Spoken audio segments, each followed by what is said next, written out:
Hi ladies and gentlemen, Nerdy Girl, how are you all doing? It's Friday, November 30th, 2018, and we still didn't recover from this blast of winter. Anyway, I drove in all the way from Rockford. Whew! God, I'm putting a lot of miles on this truck. Anyway, today our meeting of the Engineering and Recording Society is at SAE Studios. SAE, which is located at 820 North Orleans Street in downtown. How I'm gonna park this hunk of junk, I have no idea. But that's a challenge I'm gonna have to work out. But anyway, we have a genius in recording today. A man by the name of Geoffrey Daking. So everybody, enjoy. This is Chicago, and this is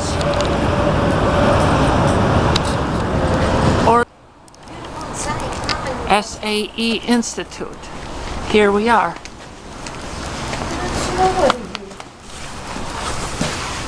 Hi. Wendy Crystal. So we say thank you, welcome. For those of you, this is your first time, great to see you. For those of you who are returning and we haven't seen you in a while, welcome back. We're glad that you're here. This evening we are having Ears presents Geoff Daking. I'm glad for Geoff Daking.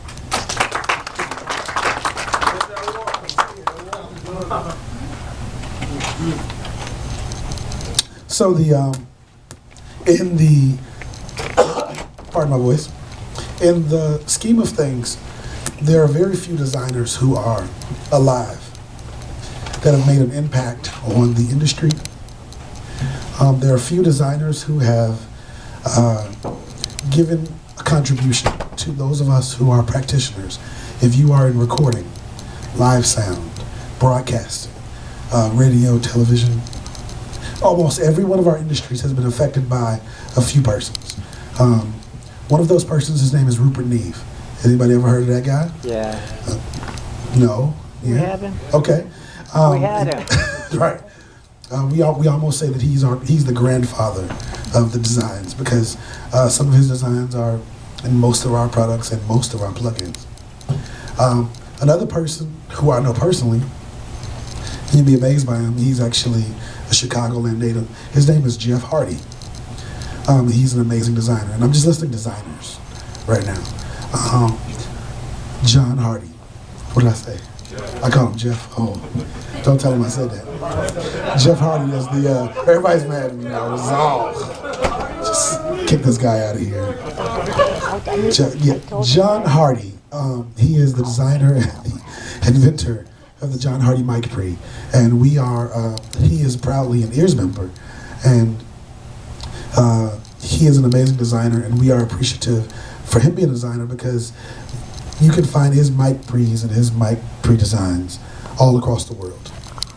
And the third one that I personally have had a chance to meet in my lifetime, which is very young. I look good.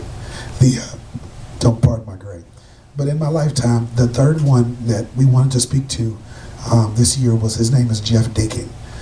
Geoff Daking is the inventor of the Daking mic pre. He has an extensive resume. He actually started out in music. He was a drummer. He actually was an acoustician. He designed studios for a small part of his life.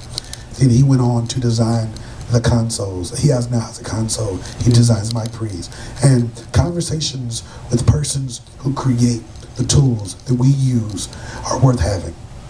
Conversations with persons who create the opportunities for us to make things better, to show our craft. And the tools are just as important as the person who operates them. So this evening we're having a conversation with Geoff Daking, and our moderator this evening. Reinking, Daking. Not just for Chicago. Jeff, because we're at SAE, some of the students are underage, so they had to have water. Well, I got a Pepsi. I have stock in Pepsi. That's my recording engineer's IRA there. I'm a Pepsi endorser, just like the NFL. Jeff, good to see you, brother. Good to see you. Are you able to see me? Oh, look, I do see myself way up there in the corner. There you go. All right, a couple old board bangers carrying on. So I think what I would like to do to begin the ball rolling is to mention that this group is engineers, studio owners, students, and practitioners in general. So this is not the AES. This is not the Obama's gear sluts or tape op or any of that kind of stuff, although we have some AES crossover and some aspiring designers amongst us. But primarily what we have, especially in the meat of our cadre, are board bangers. I did an event with these guys, I don't know, 10 or 12 years ago at Chicago Recording. I was there. We met. Yeah. Yes. That's right. And that wasn't exclusively an Ears event, though. That was, Ears was there, but it was, I think it was a Vintage King sponsored event. Am I right in remembering? Trans Audio. There you go. The people who distribute my box gear and ATC. An engineer that was in the same room with Todd Rundgren is my kind of engineer. A stringer for Tim. A stranger. Okay, there, don't kill me with that. Does he have a union card for doing this? Apparently not. Right, but I guess we're all mic'd up now. So look here, let's get right to the thick of it. I was reading some of your discography, and before we delve into the reason you came to Chicago for the last meeting and the equipment and manufacturing and all that, I would like to jump into the Wayback Machine, and I think it'll be more entertaining, and certainly for me it would, after we chatted the other day, to revisit some of the characters, experiences, and profiles you had early in your career while a young gadabout in New York. You're talking about my, as a musician or as an engineer? As an engineer, as a young recordist, and like us, a board banger. And I'd like to begin with the story of Meatloaf, Bat Out of Hell, which, as you mentioned the other day in our chat, was a Todd Rundgren involved thing. But you were telling me that you cut the original tracks. That was before Todd was involved. No, I didn't cut the original tracks. Todd had a studio at home. He had a Stevens 16 track at home. Okay. And he had a bunch of, what were those stereo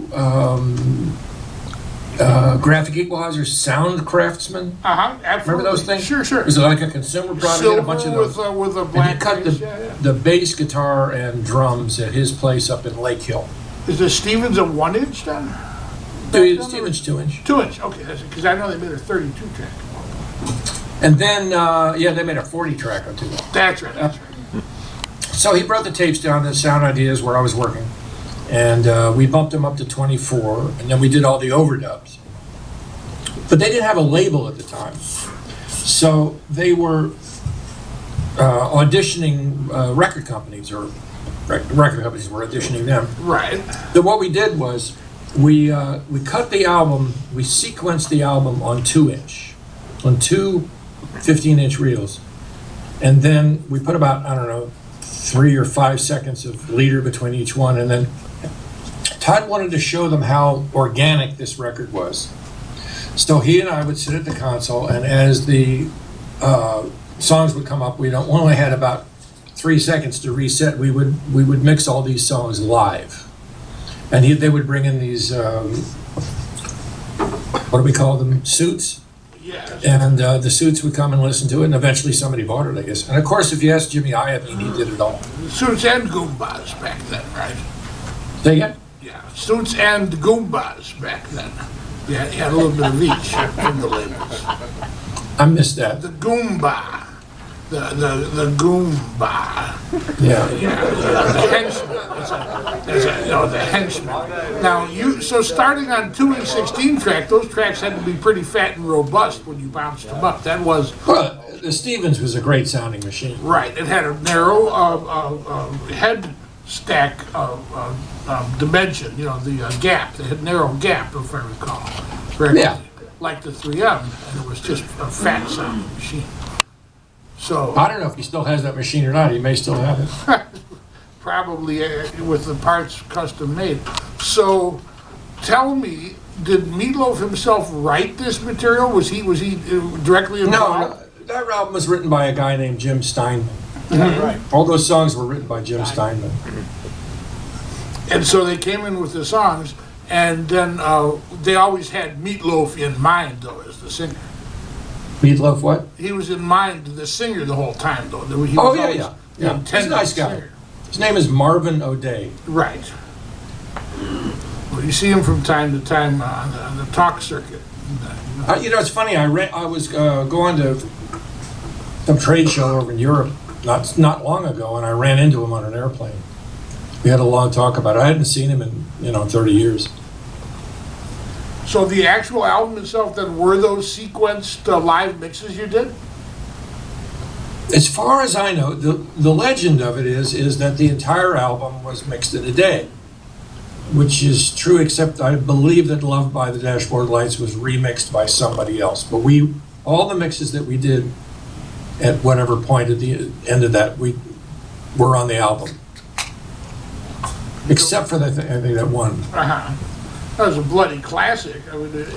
I was aware of Todd back then and his solo work, and of course the Naz. And then when this thing came out, it was so out of idiom for him, as a producer, it floored us. It just knocked us on our sides. And you had He's a very talented guy. Oh yeah. Are you still in touch with Todd? You never chatted up? No, I haven't talked to him in a long time. But it's like a lot of things. You meet people and you don't really stay in touch. I know how to get in touch with them. But. Right. Well, yeah, they wheel them out once in a while on the Jimmy Fallon loves the older guys and brings them out, to do a number or two with the band. I was really surprised when he did that Cars tour, Mm-hmm. where he did the Rick Ocasek part of the Cars. I can't understand why he did that. Well, that's the trend, though. A lot of cross-pollination for these reunion tours is finding somebody else that was famous or had a name to draw in the crowd. So yeah, I was lucky back then. I got to work with a lot of great producers in the '70s. I made an album. One of the first albums I ever made was with Phil Ramone, who was really a great teacher. That was like in 1971. Peter Yarrow had been diddling a couple of teenage girls, and he did some time for it. And when he got out of jail, Warner Brothers put together a package of solo records, which they called Peter, Paul, and Mary. And I did the Peter record, or some of it, with Phil Ramone. That was interesting. And then about the time I was doing Meatloaf, I did a lot of stuff with Tom Dowd. So I was really blessed in that regard to work with some of the greatest producers, Which of Phil's studios was that at that they did Peter? That was at Bearsville B. That was before the big room at Bearsville had been outfitted. This was the small room. Mm-hmm. It had that, what was the guy's name? The console that was based on Quad 8. Harrison? Bill Windsor. I don't recall that. I thought they had a Harrison in Bearsville at some point. I don't know. This was a console that was based on Quad 8. Okay. These were MM1000s, Right. Really... And the Quad 8, of course, were Neve offshoots and ne'er-do-wells themselves. We had a Quad 8 here in Chicago, an original vintage. And they only decommissioned it a few years ago, but it was in pieces. It was up in the suburbs.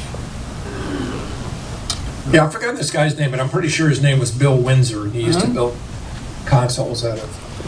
So did that lead to any more work with Todd then? Oh no, I don't think I did any more with Todd after that. after Meatloaf. So what was the next most interesting thing that followed in the New York Odyssey? Well, I mean, being a staff engineer in New York,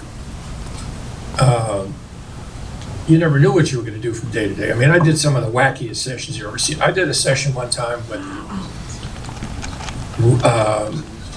Roy Buchanan and Stanley Clark.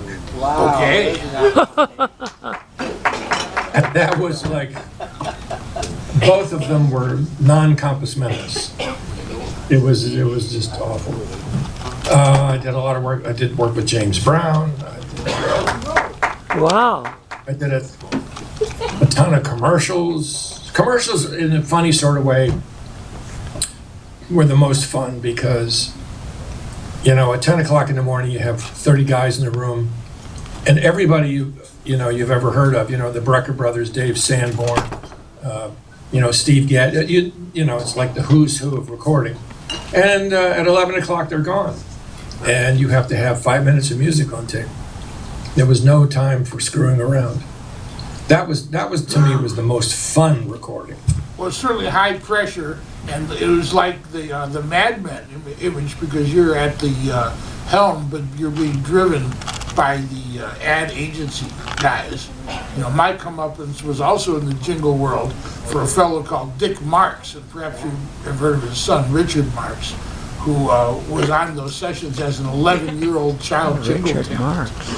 You know, it's funny, the last time we did that thing for ears, Richard Marks is one of my customers, and I called him to see if he wanted to come to the thing. I didn't call him this time. And I got his answering machine, and about, I don't know, 3 or 4 months later, I'm driving down the road, and the phone rings, and it says, "Hi, it's Richard." He said, "I just didn't want you to think that I was ignoring you. I was away in Europe doing whatever." But he was going to come to that meeting. I should have called him this time.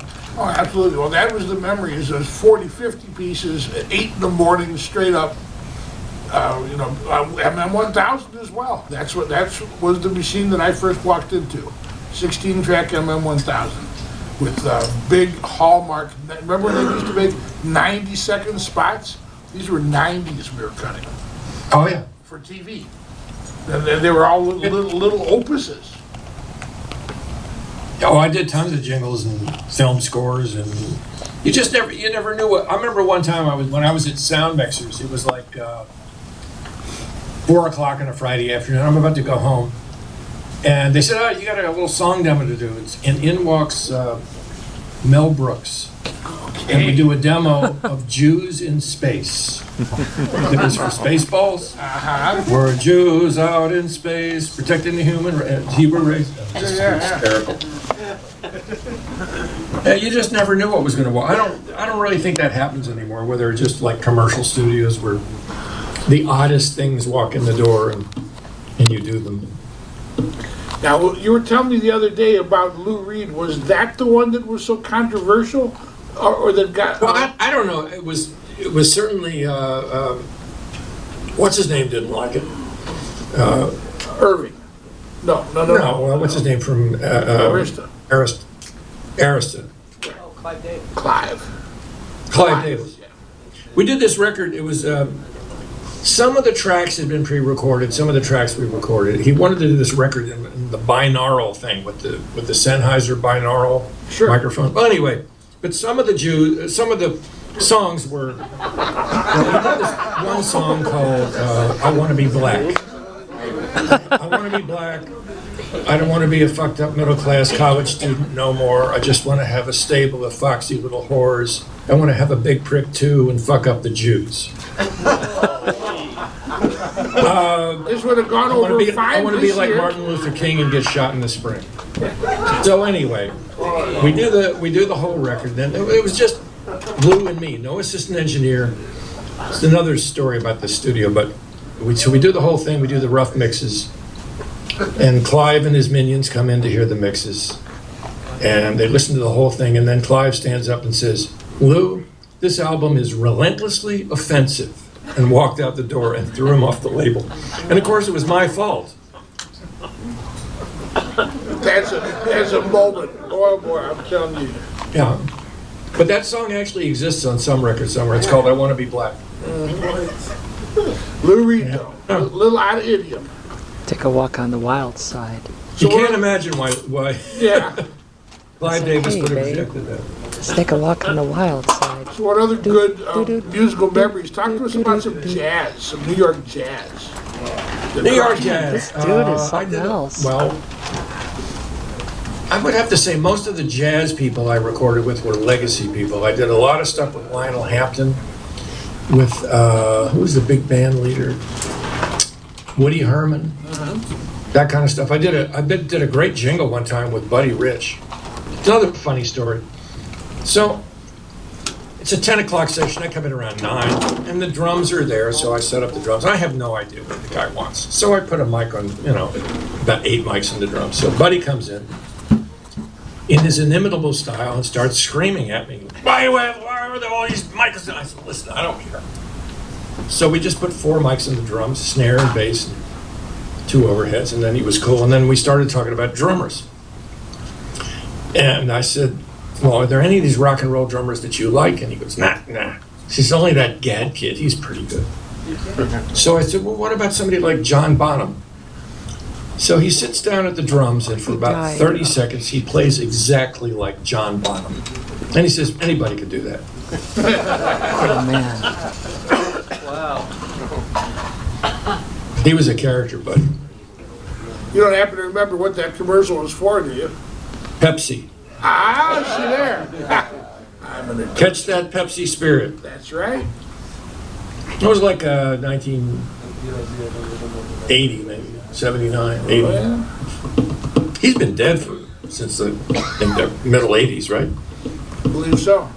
Yeah. No, they used to bring Gad and Ball to Chicago when I I'm a was Zeppelin doing all of fan those myself. Richard Evans I records. remember when they said, get the lead out. Paul Serrano. I'm not familiar with Richard Evans. Paul Serrano was now that's kind But of. I wouldn't say, I would have to say that hardcore jazz as I know it, it's pretty well gone by the late 70s. There was no more Cannibal Adderley or Let's fix this. Is your mic falling into your shirt? any of the stuff that I liked when I was a kid.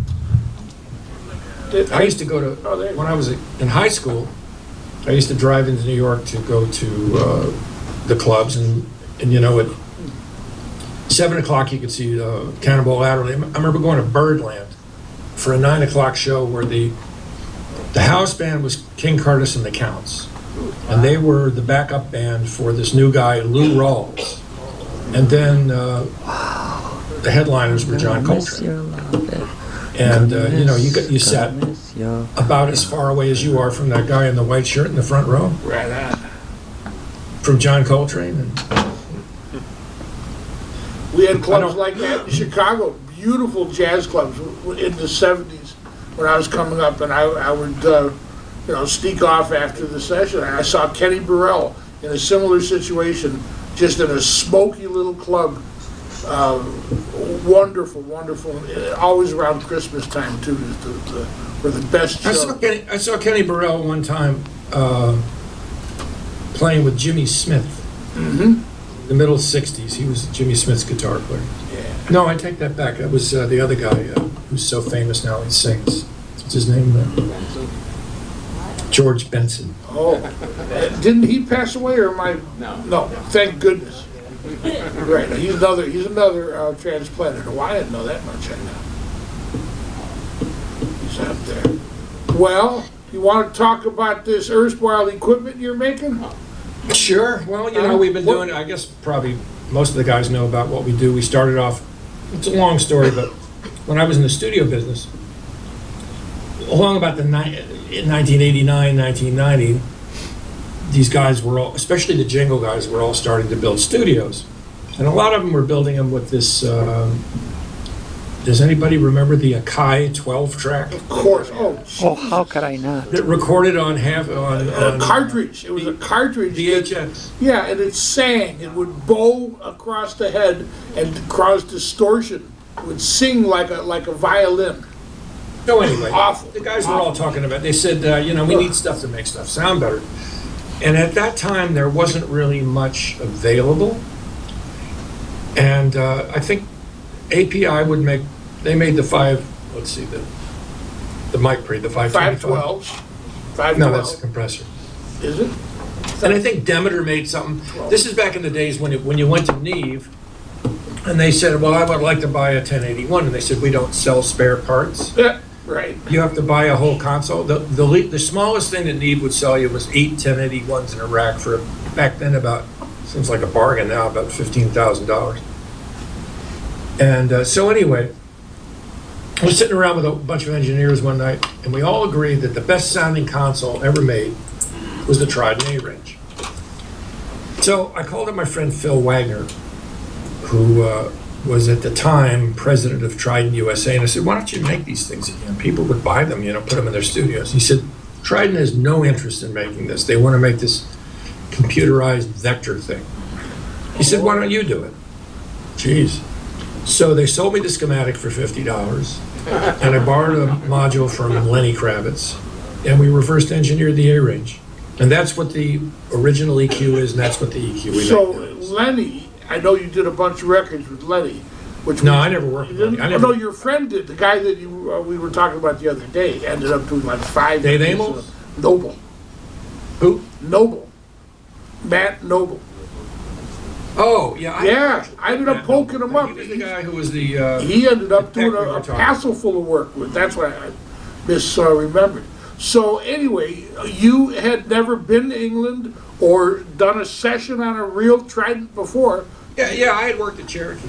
Okay, all right. So they had A-Ranges. I had worked on that big, what I call the big blue one, that one that they made, where they rebuilt it. They customized it a little bit. Though. That was hardly stock. Right. So this came as a kind of a dare from Trident themselves to have you go at it, basically. And they gave you the schematics. Yeah. Well, I knew Phil from back in the day when he was do you know who Phil Wagner is? He's now, let's see, he's back at Apogee. He's a guy, he was just previously to Apogee now, he was at Focusrite, but he was like the biggest salesman at SSL for like 20 years. But before he was at SSL, when he was a kid, he was at Neve. And so I bought from him the first console that he ever sold, which was this Neve 8232 thing. Anyway, so I've known the guy since, I don't know, 1980 or something. And so he said, well, yeah, go ahead and do it.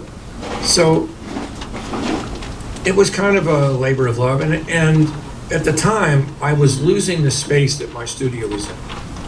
I had two 5,000 square foot floors in Manhattan. But the rest of the building had been taken over by this sports lawyer called Mark McCormick, who had every skater and tennis player and golfer and a bunch of other things. He managed them. This guy from Cleveland. And he took over every floor in the building, and so I knew they weren't going to renew my lease. So I sold off all the gear and went into the manufacturing business. And you were hand building these things? Say again? You were hand building them? Building them by hand? We hand built the first one, but no, I mean everything really has to be done professionally on an assembly line to be reliable. Right. Hand built stuff isn't really very good. Yeah, I understand. We've been through that with a few guys who brought stuff here, but you didn't necessarily go to China with it. No, we've never made anything in China. Everything we make is made in the United States. The original, it's all made, almost everything in the world is what you call a contract manufacturer. Very few people actually, It's true. maybe API does, but almost nobody makes anything themselves. They hire somebody who manufactures things to make your stuff. And my original stuff was all made in Bridgeport, Connecticut. And then I moved to California in '98, and now all the box stuff, what I call the box stuff, is made in California. And the consoles are made in Florida. We build them. That I still build myself. And those are built in Florida. Who's got one that we would know? Where could we go to actually sit behind a Daking console? Well, let's see. There's one in New York. There's one in Gainesville. There's one in Santa Fe. There's one in Newport Beach. I'm talking about the new series. Here, I'll show you. Actually see these. This is what if you can see that. That's what the new ones look like. Mm-hmm. They're almost all 32 input. Right. It looks a little API inspired. They're all custom built. Fix it, yeah. Same mic pre, same EQ. Mic pre compressor, EQ, and every channel. I wonder if your microphone has come loose off your shirt. We're getting a little handling noise here. Well, that's better. It's settled down. You there? You with us? Oh, you know what that was? I think it was this heater that came on. Let me turn it on. I think that's Wind noise. Okay. Roger that. I just it was wind noise then. That's what we were just trying to figure out because we were getting a disruption in the audio. Engineers trying to figure it out. Right. I need a blast filter on my computer. That's right. We got 50 engineers here, and we couldn't guess what all of that was about. So getting back to the original designs, and these days people go to great lengths to make plugins and model, and they get the perfect 1073 or the perfect 1176, and they angst over very great audio nuance to model it. And I'm still trying to wrap my head around the fact that you got the schematics for $50 and built it, and there it was. Did you ever A/B this thing sonically against any kind of a template of the original British design? Now, I know you sat behind one. We've established that. No, I never A/B'd it. Okay, I'm not busting nothing. I'm just curious because people do angst over that. And I'm an owner and an endorser. I think those, at least compressor-wise, they sound better than anything they were trying to imitate. But that's because you were very robust in using top quality topology and no bullshit pots. I'm not big on potentiometers. I'm not really an electronics engineer. I couldn't bias a transistor. Right. Geoffrey Daking knows his stuff. They had some really unique stuff. They also had the very first MCI 24 track. Right. The one that where all the amplifiers looked like 440s. Mm-hmm. The huge thing. And they had this Spectrasonics console for years. And it was 16 or 20 or maybe 24 inputs. Had these EQs where you kind of turn them and they don't really do anything. But they made a lot of hit records on it.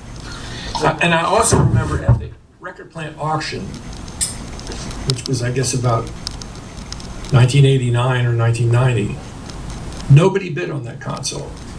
They couldn't get $700 for it, and it finally just got scrapped. Right. Nobody would buy it. So yeah, and it's funny because you see all these guys. First, they want to recreate Neves or sell Neve modules because there were a lot of them, and then they want to do whatever the next one is. And then when they start running out of stuff, then they get to things like Spectrasonics or right. I know there's or Quad 8 in my estimation. Quad 8 was really nothing special. Right. It was a transistor topology. I had a couple of modules, not that I owned, but a friend of mine had them in his studio, and I had opportunity to use them. But it was a nice enough mic pre, but it's like you say, it wasn't anything to jump through hoops on. Now, a friend of mine had an EQ that was an actual Trident. It wasn't one of yours, but it was modeled after an A-range, and it didn't have pots, it had sliders. Well, that would be the Alan Hyatt. What's that called? PMI or whatever they're called. It was a single rack space stereo unit. That's what I'm recalling. Yeah, Alan Hyatt. With the colored eye buttons. Was made in the same plant by the same contract manufacturer that makes my stuff. I see. I always liked that EQ. So I got to see the insides of it. Was it good? I never took it apart. I just used it. No. No, it was torqued pretty. No, there was no relationship between that and the A range. Okay, that's funny. Other than the cosmetic exterior. It had the sliders and it had the purple faceplate and the purple anodized knobs. That's the exact one. Yeah, that's the one that I was referring to. When I started making my stuff, I thought about making it look exactly like an A range. And then when I was in the studio business, I remember there was a customer who had to have Pultecs. He had to rent Pultecs. And Jim Flynn at the rental company, so I don't have any Pultecs, but I have, what do you call the Danish ones? Tube-Tecs. Yes. Which are virtually the same thing. Oh no, they have to be Pultecs. So then I got into saying, I'm not gonna make it look the same, because then you're gonna get into the whole thing of, oh, it's not the same, it doesn't sound the, you know, or you can't win that battle, so. And now, and quite honestly, I don't even mention that it's Trident range, because there are only about 11 people in the world who remember what that was. Right. Well, that's very true. Well, the other thing I wanted to mention while we're on the circuit design, so you went from a very discrete, which is what I own, the FET2s, and then I noticed that the FET3s utilized a really top-end VCA. Now, I'm not being sarcastic. No, FET3 is not a VCA. It's not. What has the VATS VCA in it? No, the FET3 does not use a VCA. Which one does? The FET3 is the exact same compressor circuit as in the FET2. All right. It's the same peak detector, the same compressor circuit. The only thing that it does have is it has differential input and outputs. Okay. It doesn't have the transformers. Okay. So what VATS component then, if it wasn't a VCA, they were op-amps? No, they're not op-amps either. They're different. They're amplifiers that are in a package that looks like an op-amp that is a differential input. Like, for instance, that output amplifier was designed by Bill Whitlock of Jensen to emulate an output transformer. It's not an op-amp. It's similar in pinout to other differential input amplifiers. I don't think anybody makes that output amplifier. See, somebody must have misspoke, because I really remember an early description of that product referring to that company, a VCA, being used. No, there are no VCAs in the FET3. Good. The FET3, the difference between the FET3 and the FET2 is that the FET3 has differential inputs and outputs. And the FET2 has switches, and the FET3, except for the ratio, has pots. Right. Because some people want to be able to have the exact recall, and some people, well, what if I want to get in the crack between here, then, which I say is the battle you can't win. That's right. So the FET3 was designed with pots instead of switches. Well, that was worth chasing down the rabbit hole for. And again, I wasn't dismissing that particular VCA. There was a company called Valley Audio that made a really able stereo compressor with them, which was the Dynamite 3. It was their last iteration of that box, and it's a VCA also. Well, Valley Audio was the progression from Allison Research. That's right. Allison Research was a guy named Paul Buff, who owned a studio in California called Original Sound. He's a very capable and interesting guy. He's a guy who built his own consoles, and then when he said, you know, we really need more than 4 tracks. Let's see, what's a good number for a tape machine? 10 tracks. So he made a pair of 10-track recorders. I remember recording in that studio. So anyway, he invented the Keypex. Yes. And which came out in about 1970, 71. Allison Research. And then he really pretty much invented, I guess he didn't invent, but he perfected the VCA. And when we had all these MCI consoles, like in that studio where I did Lou Reed, those all had these DBX VCAs, which were truly horrible. The way we used to test a VCA was you put up a microphone, you hit a triangle, and you'd listen to the triangle, you go, what the fuck is that? Yeah, splattered. So anyway, Paul Buff came up with this this VCA, and that was in the Keypex 2, and it was also in the Gain Brain. But then he got divorced from Allison, and the whole thing got sold to these guys, I think in North Carolina or somewhere, which is the Valley people. So, and I think that actually Alan Hyatt owns that company now. He's trying to make the Dynamite again. Yeah. Well, the last iteration that they had an even better VCA than they themselves ever designed.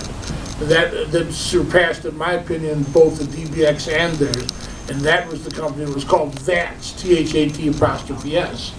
Well, that corp was a derivative of Dave Blackmer, who Yes. owned DBX. He was the founder, right? Exactly. Yeah, he founded DBX, but Right. a lot of the guys at that, I believe, came from DBX. I agree. And that makes really good stuff, and we use that Corp VCA in what we call in the 500 compressor, which Hot damn! I knew there was something. also no longer exists. We're about to make that as a stereo compressor. Okay, well, you see, so I wasn't hallucinating, Jeff. There was something I read that made him. I can't. Yeah. You know, you Yeah. might have been hallucinating. Well, I do. I've been known to, but no, I made a mental note because I liked that VCA, and I remember Well- associating it with something of yours. So here's the deal with most people think of VCA's compressors as just sucking, and that's because of the way the VCA is used. When I went to do the original FET2, I did what do they call it, a Ben Franklin, where you make the list of this and a list of that. What do people like? What do they not like? Well, a couple of things about compressors. All the compressors that people like are feedback, not feed forward, which is sort of odd. They always have peak detectors instead of RMS detectors. So when we made our 500 compressor, almost all VCA compressors are feed forward and use an RMS detector, like the DBX 160X and all that or other the Blue stuff that Series, you buy at right? Or the 165A, yeah, right. So those were all the same general topology, the over easy. Right, all that kind of crap. And the other thing that they do is the VCA, to get slightly technical, does not have a voltage output, it has a current output. So its output has to be handled exactly like you do summing in a console. It has to go into the inverting input of some amplifier to become voltage again. And so what most people do is they use the VCA, Like a bunch of they use it feed resistors. forward, they use an RMS detector, and then Of an they take the output of the VCA and they run it into some shitty little op amp, which sounds horrible. And then, of course, the whole thing sounds like a turd. So we use the feedback RMS peak detector, and then we feed our own discrete 3-transistor amplifier. It's actually the same amplifier that's in the mic pre, but we use the inverting input, and that converts it back to voltage. So it is, in essence, a VCA used like a FET. FETs are very quirky in that when you're using a FET compressor, using a device, the FET was never meant to do that. And they're very quirky. They have, from one FET to another, they have completely different cutoff voltages. And it's very odd to make a compressor out of a FET, but a lot of people do it. We've been doing it. Right.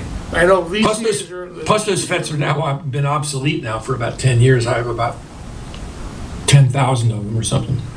No, it's moss. hang on to them. Yeah, I think so. They're gonna come back around.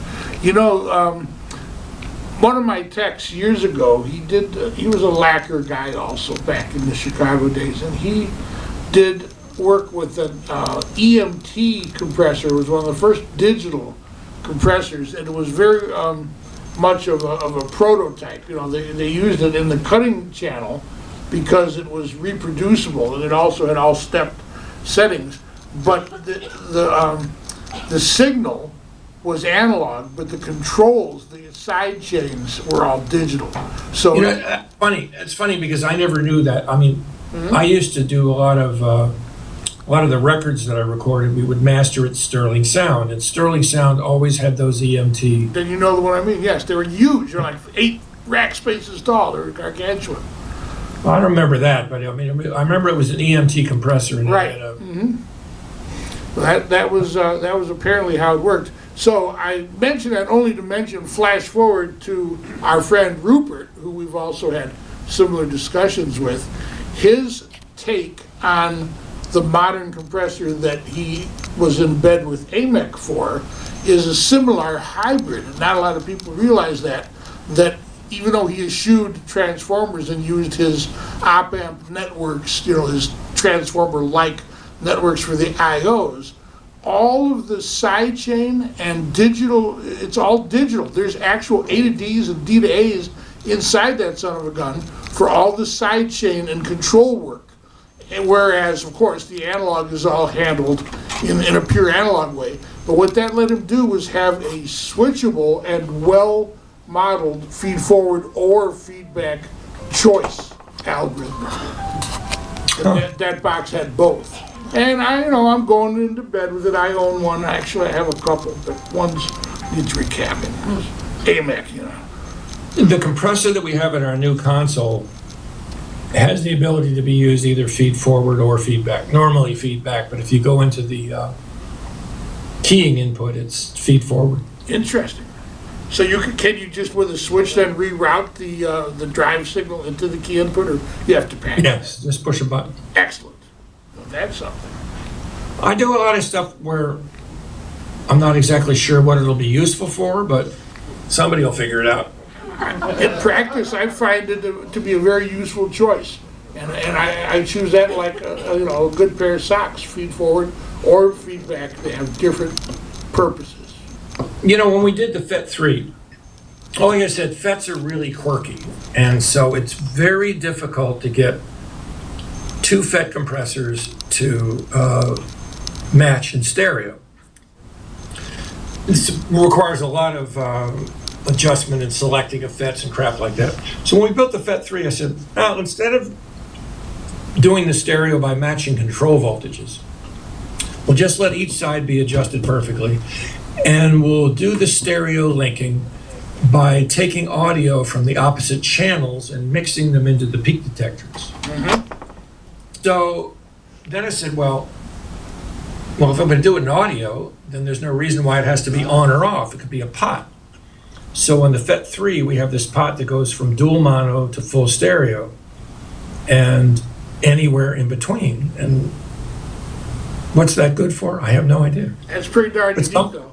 But somebody will figure it out. I can't a lot of guys say, oh, I'm doubling guitars and I put it in the middle and it makes it sound more natural, or whatever, Yeah, well, or if you're stereo compressing drums, for example, and you don't want the toms to get yanked into the center completely, you want to control the amount of triggering, of dual triggering. So I could immediately see use for that. Yeah. So that's part of the FET3, right. Let's talk about the EQs a bit. Notice I haven't even touched on mic pre's because I personally find them boring as a rule. I mean, they work, they don't work. Let's talk about the EQs and the inductors and whatever kind of, what's goofy and interesting about those EQs you make? Well, the EQs are, the top and bottom are regular box and doll shelving EQs. They don't have, and they're all, RC and RC circuits. The peaking are all LC. They have inductors. And that gives it a kind of a unique sound. And every position on the switch is its own tuned circuit. It's not like you're sweeping across some It's a bandpass filter. parametric EQ where, maybe somewhere in the middle it's actually optimized, but largely it's just crap. It's every frequency is tuned to be something specific. Well, that's pretty. So do they step then? They're stepped frequencies? The frequencies are stepped, but they're in boost and cut. And they boost and cut, depending on the unit, usually about plus 16 or 17. They boost and cut a lot. We like that. They'll tear your head off if you want to. It's state variable, so the Q gets narrower the more boost and cut, right? Yes, as do most EQs. Right. Yeah, but they're very, very broad when they just jump off, and then as you get up to plus 17, they get really steep. Oh, we like that. Well, I would have to wonder who in town has got some of those. Those I've never heard yet. Filters. The EQs? Yeah. Timothy Powell has them. Does he? Oh, well. Good. Had him for 20 years. Yeah, he owes me a lunch. I'll have to look him up and check him out. Well, let's see how we're doing here. Maybe it's time to get some questions from the local constabulary. You up for a few lightweight questions? The police are coming? Yeah, I'm afraid so. The audio police in the audience here. Uh-oh. Right. Are you up for a couple questions? Would you entertain a Key of couple? life? Yeah, in the key of life. I don't want to work either. I want to push the slider all day. On the soundboard. I'd rather be pushing a slider with Geoffrey Daking than pushing guns with this Reinking. With what we've done this year, I would love to continue it on with growth, with education, and with our camaraderie. And that is my platform. Thank you. Here. Subway sandwich from the meeting. Here, Catherine. She knows Here, enjoy. food. I've done a lot of videos about a lot of bad boys, but this is one of the good boys. This guy is more of a genius and more of a technical whiz than I realized. I'm very proud to have seen this great guy, and this dude knows recording. So anyway, if you like this video, please click the like button, and if you haven't subscribed yet, please subscribe down below. And ladies and gentlemen, thanks for watching.